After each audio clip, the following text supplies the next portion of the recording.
שלום לכולם וברוכים הבאים לסרטון החדש שלי. היום אנחנו נלמד איך ליצור שרת TeamSpeak בחינם. זה משהו מאוד מאוד פשוט ואנחנו נעשה את זה בפחות מ5 דקות. קודם כל ניכנס ללינק שנמצא בתיאור הסרטון שהוא ts3.lu. עכשיו אנחנו נראה את פאנל הרישום. שם אנחנו נצטרך להכניס שם משתמש וסיסמה. צריך לכתוב את הסיסמה פעמיים ולבסוף גם להוסיף את המייל שלכם. אם סיימתם, תלחצו על רגיסטר.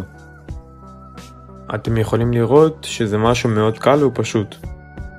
עכשיו אנחנו יכולים לראות את החבילות והמחירים שלהם. אני אבחר את החבילה שהיא חינמית בגלל שזה הנושא של הסרטון, אבל אנחנו גם יכולים לבחור את אחת החבילות שעולות כסף. חשוב לציין שהמחיר שלהם ממש טוב, ואם אנחנו מחפשים משהו יותר מקצועי או לפרויקט לזמן ארוך. עכשיו אנחנו נראה את פאנל השליטה של הסרבר. כאן אנו נוכל לבחור את השם של הסרבר, את המיקום שלו, וכשסיימתם תלחצו על Create Server. עכשיו הסרבר בבנייה, זה ייקח רק כמה שניות לטעון. שימו לב, כדי שהתצורה של הסרבר תוצר במלואה, זה יכול לקחת מעל שעה. זה לא תמיד קורה, אבל יש פעמים שזה קורה. אז אם הסרבר לא עובד אחרי שאתם יוצרים אותו, אל תדאגו, רק תחכו יותר משעה וזה יעבוד כמו שצריך.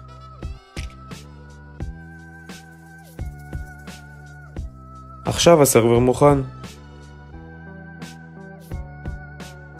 זה ה-IP של הסרבר שיצרתי. אני אעתיק אותו ואדביק על מנת להיכנס לסרבר מה-TeamSpeak. כשנכנסנו אנחנו צריכים סרבר קי על מנת לקבל את כל הגישות של האדמין בסרבר. עכשיו לוחצים על כפתור השואו כדי לראות את הסרבר קי. עכשיו אני אעתיק את הסרבר קי ואני אציג את זה ב-TeamSpeak. כפי שאתם יכולים לראות, יש לנו כבר את הסרבר שלנו מוכן וחינם במלואו, ועשינו את זה בפחות מ5 דקות. משהו שכדאי לזכור, יש הרבה כלים שימושיים באתר, לדוגמה, ריסטארט לסרבר, לערוך את האופציות, ליצור סרבר קי חדש במקרה ואיבדנו את אדמיניסטרייטור, ועוד הרבה אופציות אחרות. תודה רבה על הצפייה בסרטון, זה הכל. לפני שאתם יוצאים, בבקשה השאירו לייק אם הסרטון הזה עזר לכם, ואל תשכחו להירשם לערוץ כדי שלא תפספסו שום דבר. להתראות וניפגש בפעם הבאה.